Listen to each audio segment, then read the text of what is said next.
Welcome to CrapFREE Kitchen. My name is Sally Love, and on today's video I'm going to be showing you how to make a raw pizza base. And if I've got time later on today, I'm going to actually show you how to make up your own raw pizza as well. So firstly, in order to do this, you need to have some almond pulp. Now this is left over from making some almond milk. I did go through that in my last video, so if you need to know how to get this, then just have a look on my video entitled Almond Milk, and you will find out how this wonderful almond pulp is produced. So I've got a huge amount here actually, because I made a load of almond milk yesterday. So here it is. So it's very, very simple to do. All you need are a few herbs and spices and some olive oil and things. And I think I've said before that I'm a bit of an intuitive cook. So I don't tend to go on exact measurements or anything. I go on really what feels right and getting the consistency right. So I hope all of you people that like to literally go by the book aren't going to be too put off by this. But firstly, I've got here some oregano, and so I'm going to add some oregano to my mixture, and I think that feels about right. And then I've got some rosemary, so I'm going to add some rosemary, a little bit less of rosemary because obviously it's a very strong flavour. And then my favourite, which is some cayenne pepper, because I love a little bit of warmth, of spiciness there. So I'm going to add a little bit of that. In fact, sometimes I add quite a bit of this, because by the time you've got all the other ingredients on top of your pizza as well, sometimes the cayenne pepper can be a little bit missed in that. So there's some of that. That feels about right.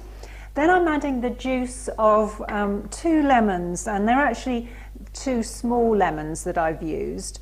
So you may just want to use the juice of 1 large lemon. So that goes in. And then some olive oil. And I like to use a good glug or 2 of delicious olive oil. That feels about right. And then some almond milk. So just pop about that much in. Okay. And then what you want to do is just sort of to begin stirring it all together and just see what the consistency is looking like. I need some more milk in there, most definitely. And then you want to get it to a point where it's like almost like a dough, really. So keep doing that, and I promise you I did wash my hands before doing this. And the best thing to do is really get your hands in there, because this way you can feel the texture. And this is actually perfect. Just the perfect consistency there. So I'll show you actually, hopefully you'll be able to get a shot of this. I don't have anybody else to help me with any different camera angles, so I hope you get a good shot of this. In fact, let me bring it up to you. Can you see that? So this is sort of the consistency that you're looking for. Okay.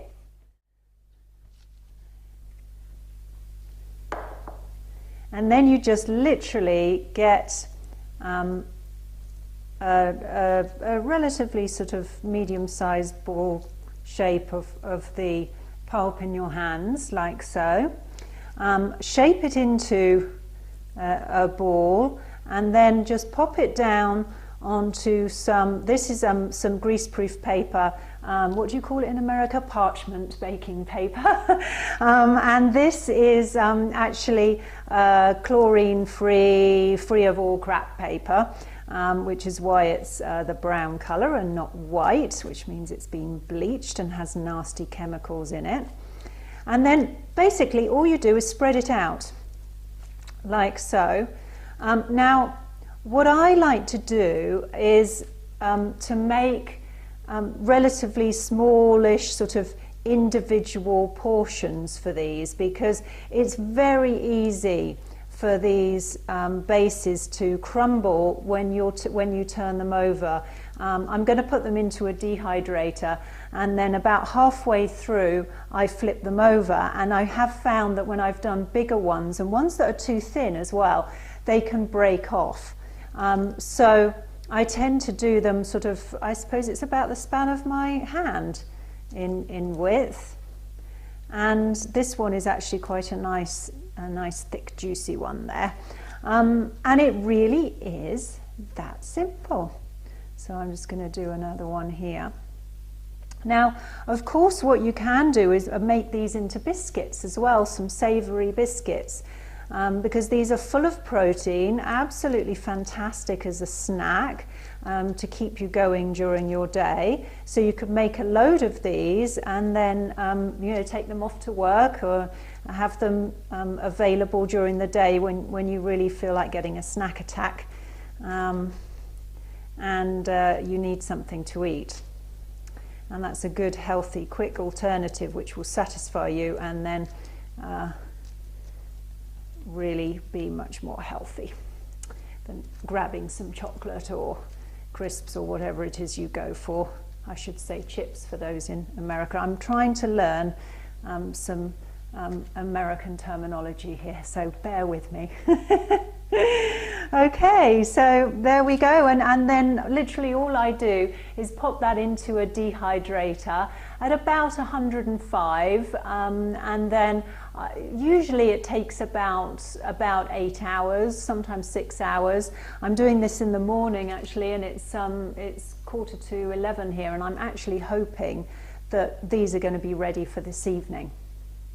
So if they are ready for this evening, then this evening I will go through with you how to make a topping for the pizzas and how to actually finish them off.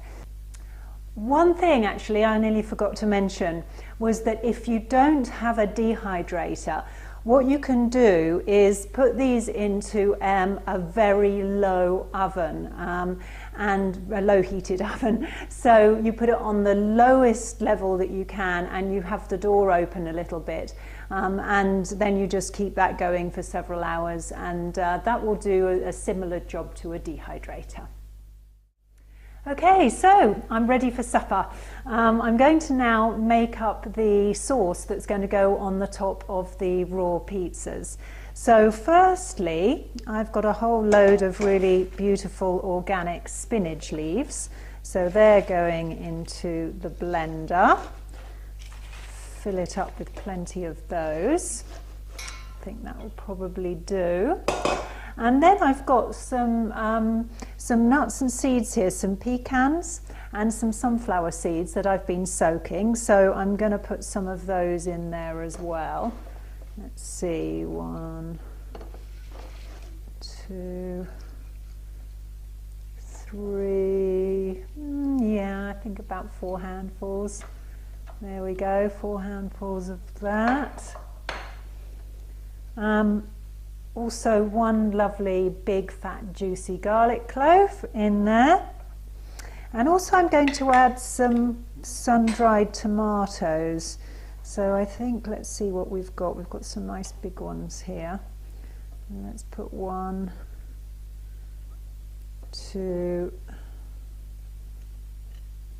ooh, yummy. These are all gooey. 3, 4 sun-dried tomatoes in. Actually, I'm going to put some of the oil in. Wow, they are delicious.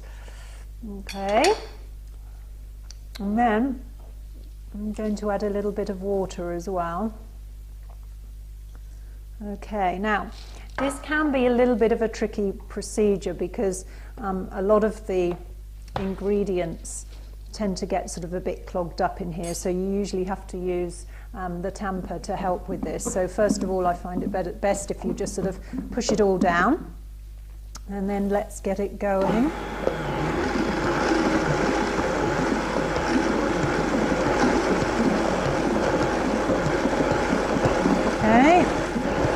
that's looking good. I'm just going to increase the speed a bit now. Make sure I get all of the bits of nuts and seeds down in there. Oh, that's looking really good.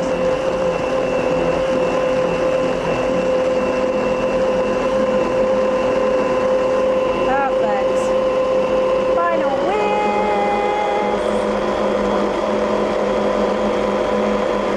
whisk. Okay, that looks about right. Let's try it. Oh yes, that's lovely and thick and creamy, that mixture. Yeah, perfect consistency. That tastes really good. Okay, so let's make our pizzas. Okay, so now we just want to make up the pizza bases. So just getting a spoonful of this lovely mixture that we've just made, this lovely sauce, and just spreading that first of all on top of the pizza base. I think I'll add more. I quite like them when they've got loads of this sauce on. It's really delicious. Just adds to all of the flavors and the textures. So we'll put that on there. In fact, I might make it just easier. Instead of taking ages over this, I'll just make this one for the moment so that you can see this. And then I tend to put some raw, very finely sliced courgettes on top, or zucchinis if you're American or Italian. So we put these on top here. And I am by no means a gourmet chef, very far away from being that, so I'm sure some of you will have a little bit more success in making your pizzas look a little better than I do, but there we go. Let's pop that on.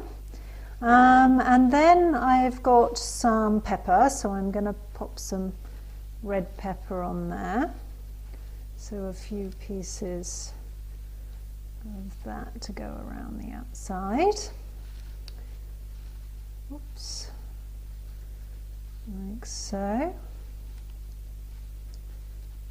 And then let's add some tomatoes as well, shall we? A few pieces of tomato on there. Okay, and then I absolutely love some raw leek, so I love to sprinkle some of that on top. This just gives it a really nice bite, and I think it makes it look lovely too. There we go. And then, is that everything to finish it off with? Yep, just some basil leaves, like so. There we go, and there we have a raw, delicious pizza. Supper's ready! Well, I hope you have lots of fun making your crap-free pizzas. I'd love to hear your feedback, the different ingredients you've used and how they've worked for you. So I will see you on CrapFREE Kitchen again sometime soon. Bye for now.